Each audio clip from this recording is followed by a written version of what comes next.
Hey, we're up here today overcasting some seed on the fields. It's wet and muddy. We do it every year. It helps out a little bit, get the greatest germination out of the seed, but it is wet and muddy, so the seed gets on the soil pretty good. And Connor's taking care of that for me today. He's spreading some seed.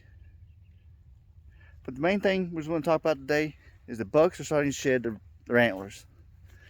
So it's a great time to be out in the woods looking for some antlers. Most of our bucks, we cut the antlers off, so we don't have a lot of sheds laying around. We'll have little cut-offs. We'll show you some of those here in a minute. Me and Connor went back in the woods the other day, and he found one shed and something else. We're going to show you that right now. Hey guys, so me and my dad, we went shed hunting, and we found this shed, and we checked up on a little pond that I love to go to, and there's some salamander and salamander eggs, and none of them watched me catch one. We'll sit the settle down and go out and don't worry, my boots are waterproof because my mom's watching this. And I'm gonna look up for the eggs. I see one right from me.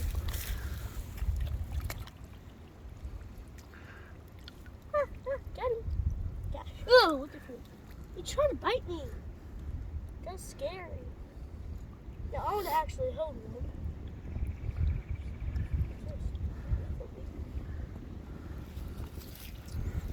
You big one. Right there in front of you, there's a big one. See a big one right there? Yeah. I'm trying to. One second, guys. Sorry, my foot's stuck. Right there, right there. Yeah, grab.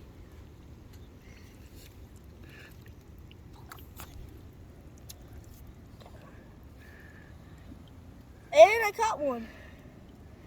I think I caught this guy whenever he was a little baby. Who got him? Say hey to the channel.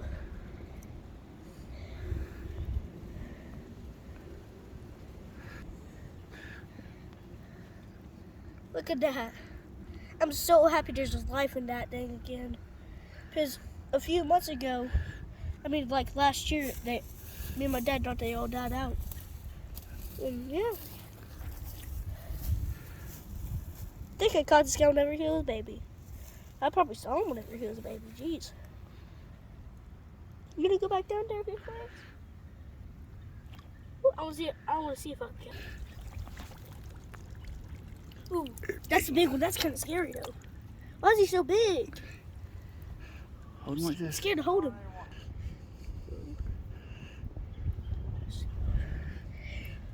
Don't. I had to put it down. It was gonna... See, it's full eggs. It's fine. Let it go. Well, Deliverance here just lost his last antler. Now we'll just keep an eye on him and I'll show you how he grows out this year.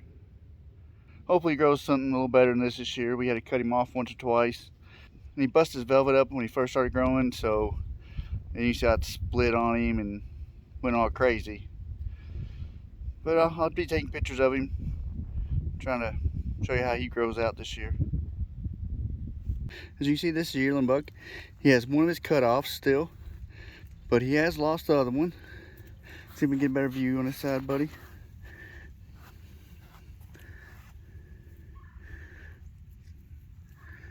So most of our bucks are like that. We only have one in a pen that has his full rack right now.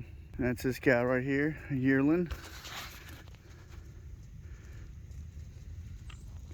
This is the only buck we have with a full set of antlers right now. The rest are either cut-offs or they're starting to shed. Hopefully he'll shed soon.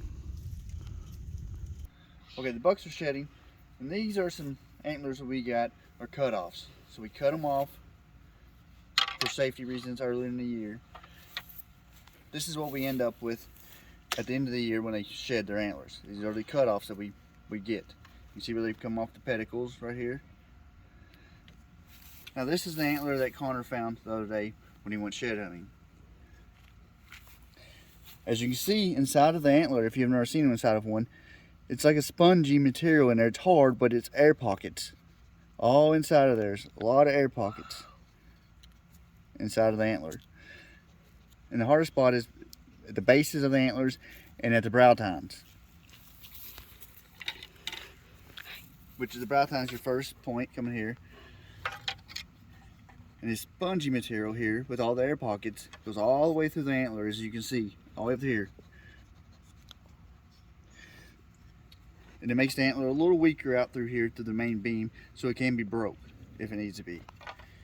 And that's the makeup of an antler if you haven't seen the inside of one. Well, we had some people ask us about our stalker bucks and our breeder bucks, and that's why we built this larger pen, these two larger pens for our stalker bucks. So we're not as hands-on with them. We don't pet them, we don't cut them, we don't give them treats. They're gonna come back here and grow out here. This is where they're gonna stay. But we have to have them where we still keep an eye on them. You still gotta watch them, make sure they don't get sick. And if they do, you have to come and dart them, give them medicine, because that's part of the farm. You gotta keep your animals alive, or there's no use to having them. So you have to keep your eye on them. This year we had one of our big yearlings that I put back here in this pen, and we just let him grow out for a stalker buck, so we're not messing with him as much. And I didn't keep an eye on them as good as I should have. I come back here and look at them every day and see them. It got dark, you know how it is during the winter. It's muddy, rainy, cold. You're busting ice, feeding, you're rushing.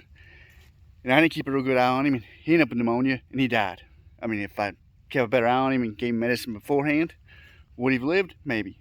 But, you need to keep an eye on them. I don't care what you say. If you're not going to keep an eye on your animals, why have them? I mean, they got to be alive. Or you can't sell them or do anything with them.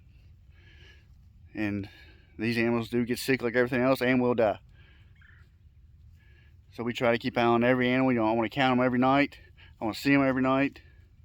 You can't have it too thick so you can't see them. You got to be able to see your animals, know what they're doing. Even though we don't come and pet these animals, they'll go to the other side of the pen while we're feeding and stuff, and they'll stay away from us, so they're as wild as you can get. And it's the best thing we can do. But we got to take care of the animals and keep them as healthy as we can. Just like any other animal, you try to raise cows, chickens, pigs, whatever. You got to keep them healthy. And you got to be able to sell that animal to make some money, to raise your other animals, to keep your other animals alive, keep them healthy. All these deer are not just pets. Sure, a bunch of them are going to be just pets, and that's all they are. But we breed for stalkers and breeders, and we try to keep them separated as best we can. And you don't want your stalkers tamed. You don't want to be patting them like most of our deers up here. That's the reason we built these pens, so we can keep them hands off. We don't touch them, don't mess with them, keep them as wild as possible. But, it's just the way it goes.